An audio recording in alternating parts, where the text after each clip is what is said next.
Hello, riders and wailing wraiths from beyond the veil. My name is TBSGuy, and there's been a bunch of new lore content released onto the League of Legends universe recently. First, 3 short stories, one for Kassadin, one for Lucian, and one for Ezreal, letting us spend a little bit of time with all of the characters, as well as a bit of a map update for the Runeterran map, specifically in conjunction with the release of Ezreal and his update. A whole bunch of little nodes have been added to the map, giving us a showcase of some of... Why does this keep crashing? This has been crashing on me like 4 times now, and I have no idea why it happens. Who needs a map? Indeed. Let's try that again. Please do cooperate with me, map. Because I've been restarting this video like 4 or 5 times because this damn map has been crashing on me the moment I try to zoom in. Okay, so that's not gonna work. We'll just have to do the short stories. Anyway, the map node things, you can go and explore them yourselves if the map doesn't crash on you. But what they are, essentially, they're just a little series of brief little field notes from Ezreal as he travels around the world. He takes little notes about stuff that happens in various places. And it's all part of just kind of building out the personality of the new and improved and updated Ezreal. And as has been pointed out by other people, especially Necret, and I tend to agree a lot, Ezreal is a dick. Like, he's a jerk. He's really not a very good person at all. Like, and I thought it was just, maybe he was just a little bit too cocky, a little bit too smarmy in some of his voice lines and his original... No, he's just kind of a dick. Just full stop, just kind of a cocky dickhead who's just... He robs tombs and he steals cultural artifacts from people who are still... Like, he goes to a place where a tribe lives and steals one of their most important cultural artifacts just because. And they're still there. Like, the tribe is still alive, and they're like, dude, don't steal our fucking stuff. And he steals it anyway, and he just kind of goes away and tries to sell it. And the person he tries to sell it to is Januk, which is in the story The Curator's Gambit. We will get to Ezreal last, because he's the one I want to talk the most about. And we'll start with Kassadin. Now, these stories are all quite short. Whom Does the Desert Know is a story about Kassadin, detailing one of his little romps into the underworld of the void beneath Ikathia. And we've got Hunter of Shadows, which is a story about Lucian, which pretty much just details him having a fight with some wraiths in like a tavern somewhere, and reflecting a little bit on his history and his relationship with Senna and what happened to her and so on. And then we have The Curator's Gambit, which is Ezreal's story, which, as I said, specifically deals with Ezreal trying to sell one of the cultural artifacts that he has stolen from people. Again, I can't get over just how much of a dick he is. That he has stolen, and it goes kind of south, and he has to fight a dude, and there's some hints at some darker conspiracy that might be... I think they might be hinting at a Mordekaiser rework, actually. But again, we'll get to that at the end. Why did the map crash? That's so weird. Anyway, Whom Does the Desert Know?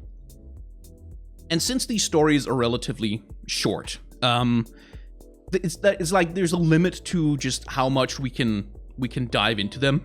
Essentially, this story takes the form of what seems to be an internal monologue of Kassadin's own as he's delving into the depths of the void. And it's told in, like, it's the first person, he's telling it in the first person, his own voice. And he's speaking to nobody in particular. Like, it doesn't seem like it's a thing that's written in the sense that it's him writing down his experiences or something like that. No. This is his internal monologue. This is him talking to himself as he's going through the void. And that lends kind of an interesting air to it in terms of the characterization of the character, because the sense I got from reading this thing is that this is Kassadin meditating, essentially. Like, this is him keeping himself sane by talking to himself as he, plumbs the depths of the void and descends ever deeper into the very maw of madness. And in the process, he's telling himself stories. He's reminding himself of who he is and what he's doing and why he's doing it. And he seems to be constantly reaffirming his own identity. And telling himself that this place is madness, this place is not normal, you shouldn't want to be here, it's bad. And it gives us a few little interesting details about some of his equipment. Now, we first learned that the blade that he's got attached to his arm, and I don't remember if that was set up previously in any kind of a story, but we learned that the blade that was attached to his arm actually used to belong to an Ascended, who was called, let's see, Horok of the Ascended Host, whose name shall live forever. He is the finder of hidden ways, and the one who follows after. It was Horok who first dared to face you down here, in the darkness, away from the light of the sun that had given him strength. It was Horok who first bore the Netherblade unto the Void's vile heart, and it was Horok who showed his brothers and sisters how to defeat the Abyss. I am no ascended hero of Shurima, no god warrior to be remembered in the grand halls of that ruined empire. I am but a man. I am a grieving father, and a child with sigh in my own time. From the dust I came, and to the dust I shall return soon enough, but not yet. For now, I walk as Horok once walked, and I do this with his blade held out before me.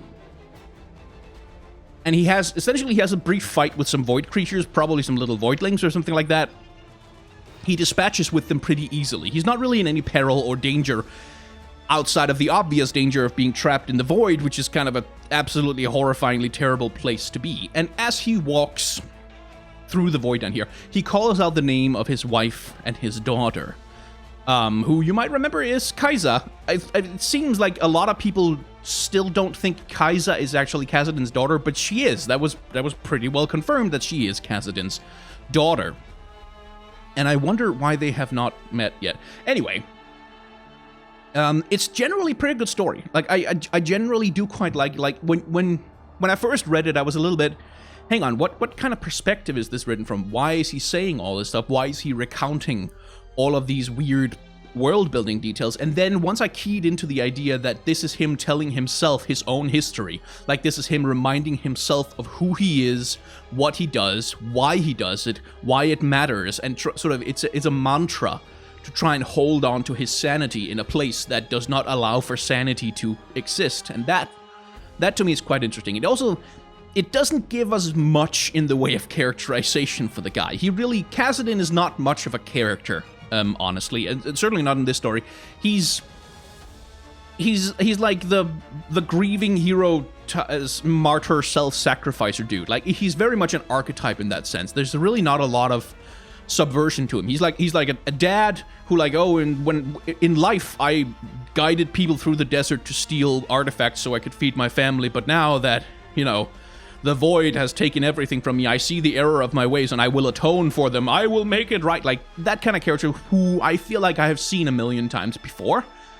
He's not boring, though. Like, it's not a bad execution of the concept. It's just that it follows the beats of that particular trope very, very closely. And I would like a little bit of a hint of what else there is to that guy's personality, except, sad man dealing with his man pain by sacrificing himself in heroic combat with an ancient evil of some kind.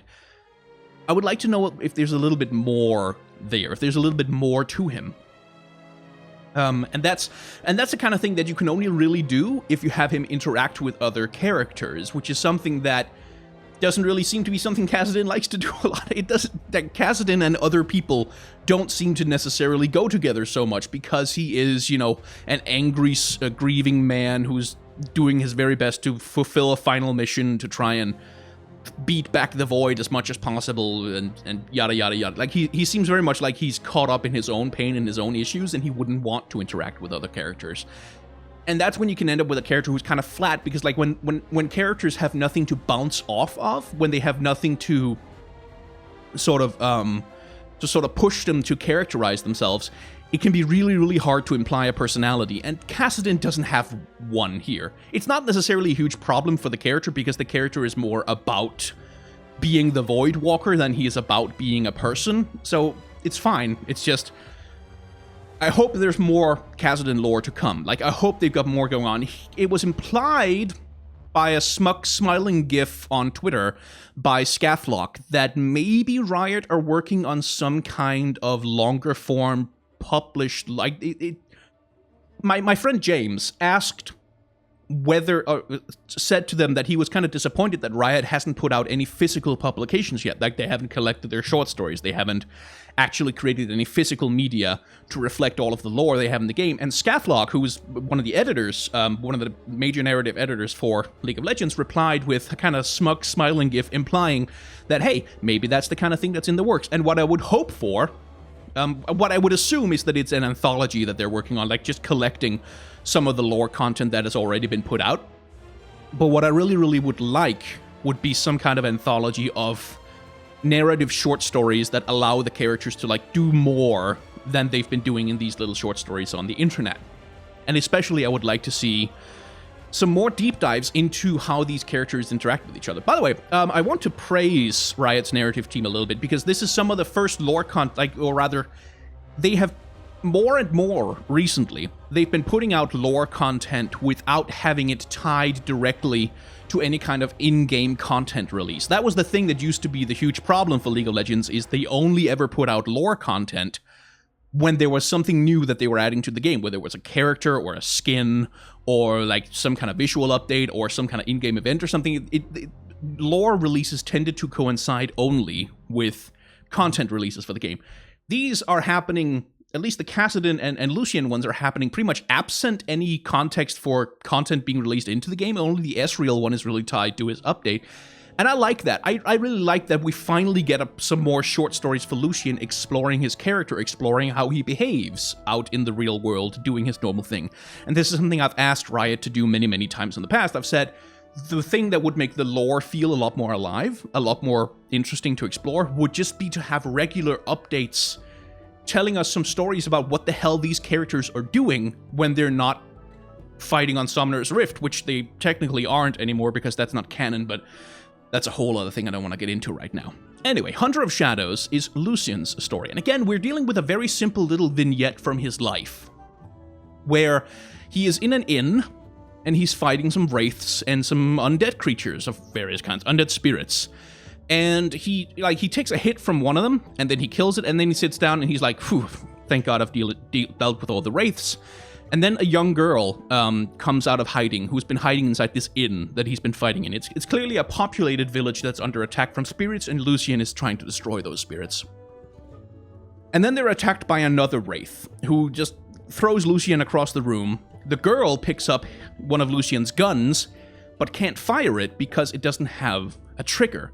And here the story does something quite clever. Like, Lucian has been thrown across the room. He can't help this girl, who's like 12 years old or something like that. She picks up the gun, and she wants to shoot at this wraith that's coming at her, but she can't because there's no trigger on it. And Lucian yells as much. He says, "It won't fire," she wailed, backing away. "There's no trigger." And then an echo of memory rose in Lucian's mind as sudden as a knife strike. So literally, the girl says there's no trigger on the gun, and that acts as a trigger for one of Lucian's memories. And this is, by the way, when we talk about triggers, it's become a meme word. Like, it's become a joke that people just kind of, triggered, ha, funny. But what the word actually means, the original meaning of the term when it comes to human psychology, is a trigger is a sensory input of some kind. It's an event or a sensory input of some kind that causes a person to involuntarily experience something. For example, if you are a veteran of warfare, you might, like, if you suddenly, in your normal civilian life, if you suddenly hear an extremely loud sound, your brain might be triggered to instantly associate that with bombardment or being fired upon, and you can go into like a panic state. You can become really, really terrified or really agitated or aggressive because your brain presumes that because we're hearing a loud sound close by, we need to associate that directly with being attacked. Like, that's basically, that's one of the many, many, many ways, and PTSD is an incredibly complicated subject that I'm not really qualified to talk about, but that's what a trigger is. It's something happens and it causes you to involuntarily experience something. And it's the same thing with like sense. Smell in particular can be a really powerful memory trigger where, for instance, like you might have a scent that you associate very, very strongly with a particular memory, like baking cookies with your grandmother, and you get the smell of the particular spice that you used, and all of a sudden, boom, instantly you're sort of re-experiencing that moment in your past. Anyway, that was an extended explanation of something that's only tangential. The thing that's clever is that the thing that triggers Lucian to remember his wife and remember one of the times that he was with her is the word trigger, because the memory is connected to the trigger of the gun, or rather the lack of a trigger. I just thought that was really clever. Like, that was really clever writing. Anyway, what happens is she triggers this memory in him of Senna teaching Lucian how to use the relic guns. And that tells us something new, actually, that Senna was the one who taught Lucian how to fight. That she, besides being his wife, was also a mentor, a teacher to him, which I think adds an interesting new dimension to their relationship, that he's not just, like, it's not just the wife that he's sad about. It's not just the Kassadin thing where he's an angry man who's sad that his girl was taken away from him, but also that there is a teacher-student relationship there, that this was someone who taught him to do what he does, who taught him to be a warrior.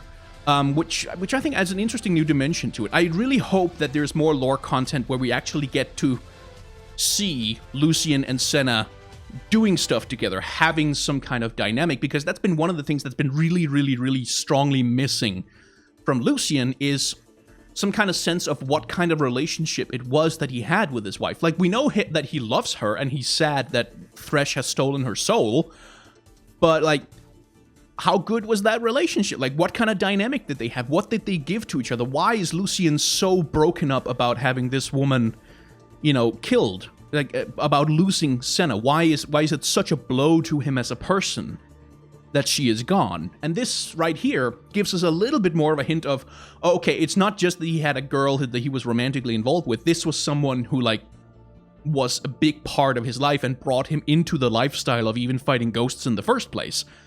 That's interesting. I hope there's going to be more of that. I would really like a full, like a proper long-form story about how Lucian and Senna met, how they started their relationship, what kind of personal dynamic they have between each other, like how they interact, how they bring, like, what, we know that Senna was also a teacher to Lucian, but what was Lucian to her? Like, what did he bring into her life?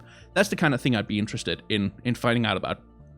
Anyway, Lucian kills the Wraith and then moves on. And but before he moves on, he thinks he hears the chains rattling outside, as though Thresh might be nearby. And so we get this sense that he's haunted not just by memories of Senna, but also by, like, the consistent perception that Thresh might be nearby. That is Thresh here? Maybe he is. Maybe he's here. Maybe I can finally kill him. This obsession that's kind of worming its way into his skull. Which leads us on finally to a spectacular dickhead, Ezreal. Ezreal, you jackass. Okay. So, like I've already kind of explained, what's happening here is that Ezreal has stolen the elixir of Uloa from, I believe it's a people who, again, we can't really... I'm going to try and see if I can't get this map to... If I don't zoom in on the map, maybe I can get it to do what I want it to do. So, Ezreal's stolen a potion from some people who live, I believe it's in the Bilgewater Serpent Isles down here. Oh, you can actually not see my mouse, but I believe it's a potion he's stolen from some people who live around the area around Bilgewater, the Serpent Isles, the Blue Flame Isles, where there's like a tribe that live there, and they have this magical potion that Ezreal has been hired to steal. And he's been hired to steal it by a dude named Januk, who's a red-bearded Freljordian transplant, which is to say he's a Freljordian who doesn't live in the Freljord. Now, Januk here is someone who has stolen, like, a lot of artifacts in the past, and Ezreal and Januk have worked together before. They have a dynamic, they have a little bit of, they have a history, they have a relationship where they keep betraying each other or trying to betray each other, but they keep surviving as well, and then they keep working together because, hey, I know that guy, and I know how he's going to betray me the next time he's going to do it. But what happens during their confrontation with each other, besides Ezreal just consistently being a selfish dickhead, like, seriously, like, the only reason he stole that damn potion is because he wants entry into the Guild of Explorers, the Piltover Explorers Guild. That's the thing he wants most of all. Like, he wants the gold, But that's the thing he wants. He wants to get into the damn Piltover Explorers Guild. It's like the only thing he really cares about is that. And that's why he does most of the stuff he does, is because he wants that recognition so badly. Dickhead. And Janook, however, has other plans. He wants the Elixir of Uloa to help make him immortal. Like, that's what he presumes the Elixir will do.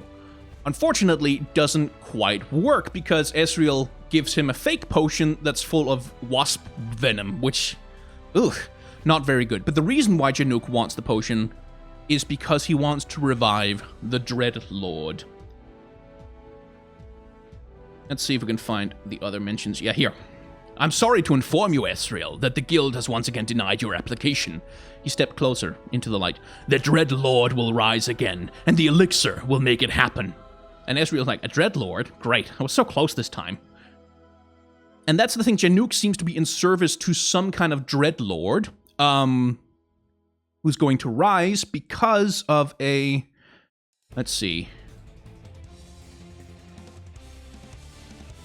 My eyes fell on something I had not seen before. Something new. A stone bell, roughly the size of a house cat.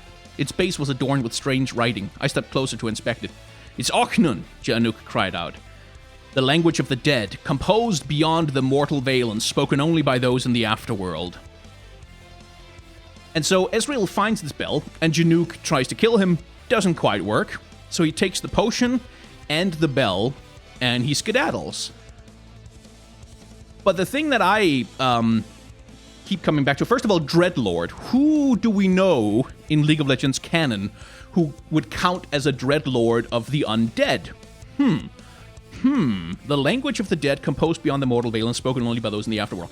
Who in League of Legends fits that particular description? Who has those, like, he's like a lord of the dead, and he's like a Dreadlord because he's got like a whole fear thing going on and something like that.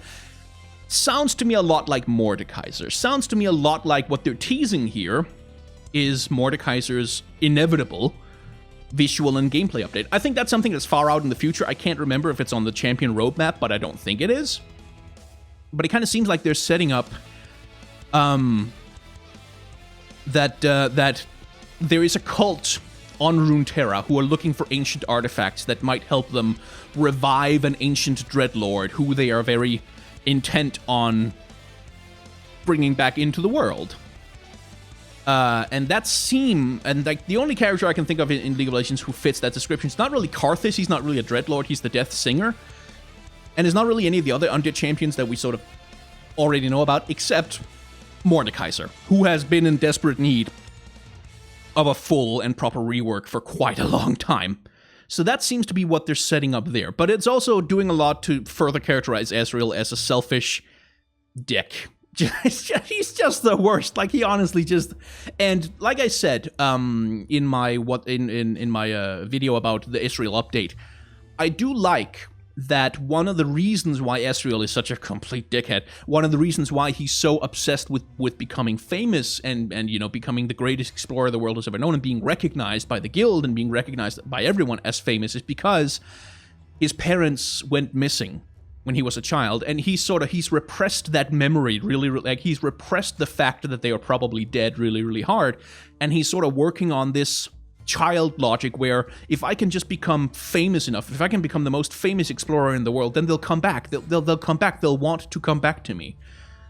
Which is something that's very, very authentic to how children think when they are abandoned or you know, otherwise suffer loss of parents. Is they tend to invent fictions for themselves where they can fix the issue somehow, where they can take back control of their lives. And I think it's very interesting and authentic to leave that as the core of Ezreal's character, that's the thing he's desperately trying to do. He's desperately trying to get his parents back, but he's also kind of not recognizing with himself that that's why he's doing it, and so he's inventing all kinds of other reasons why he wants to be rich and famous. It's like, no, I need entry into the guild because I need to be recognized for all the great stuff I've done. Like, he invents all these other reasons, and he hides behind this veil of arrogance and self-interest and sort of a complete narcissism, like an inability to look deeper into himself and understand his own motivations.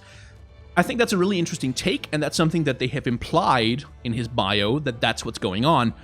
What I would like to see from future Ezreal content is some actual, like some genuine exploration of Ezreal's character beyond the surface, because this is all very... The content that's been released for Ezreal so far has been very surface. Like, it's been mostly about the image of himself that he projects. It's been about the character, the persona he has invented for himself of Ezreal Ace Explorer kind of thing. This you know, grave-robbing, artifact-stealing, self-interested, narcissistic dickhead who, by the way, I'm not saying Ezreal is a bad character. I'm just saying he's an asshole, which is not necessarily a bad thing. It's just he used to be much more generically heroic. He isn't so much anymore, which is good. I do quite like it. It's just I would like to see some more thorough exploration of, like, the specific psychology that underlies Ezreal's personality, the specific, like, a story that gives him some kind of moment of self-reflection that forces him to think beyond, you know, just his obvious coping mechanisms, but actually kind of forces him to get a little bit vulnerable with us as the audience. Which, again, a lot easier to do if you have some interesting characters to bounce him off of. And Januk in this story, unfortunately, doesn't count because he's just an antagonist. We need a deuteragonist, we need some companion characters, some people that he can actually start to care about so that he wants to open up a little bit. I hope we see that in the future. Like, I hope Ezreal has some interactions with another character. Maybe Lux. I mean, Lux does not seem interested whatsoever in dating him, which is good. But maybe she would be the kind of character who could get Ezreal to open up a little bit about why he is the way he is, the dickhead. Anyway, I think that's about all I had to say about the recent lore updates. And Riot, would you please fix the map? That's kind of annoying, actually. Thank you very much for watching. If you have enjoyed this video, there's a subscribe button down below. There's also a like button and blah, blah, blah, blah, blah, blah, YouTube stuff. Do all that, the things in the comments and whatever. Or don't. If you, I mean, if you don't want to, then you don't have to. I have to say it at the end of every video because those are the rules, I think. If you have not liked this video, of course, there's a dislike button down below that you can click on. If you want to click on the dislike button, though, I'm gonna need like a 3,000-word essay from you, specifically outlining the thematic resonance and the importance to the literary history of the world of the dislike button as a concept, and indeed the concept of disliking media as it's put out. And I also want a section in the essay specifically dealing with the aspect of how criticism has been reduced to an algorithmic function on the social internet in order to explain and understand the ways in which media is produced in a modern 21st century postmodern landscape. And I want that all handed in on Monday. You're gonna either be submitting it online or you will print it out and submit it to me in triplicate, stapled together, proper margins. I don't want to see anyone cheating by reformatting the document 12-point Times New Roman on the hour. And if you don't, I will fail this entire class because I've had enough of your shenanigans. Hand in your damn homework on time. Anyway, all of this will be on the test, and thank you very much for watching.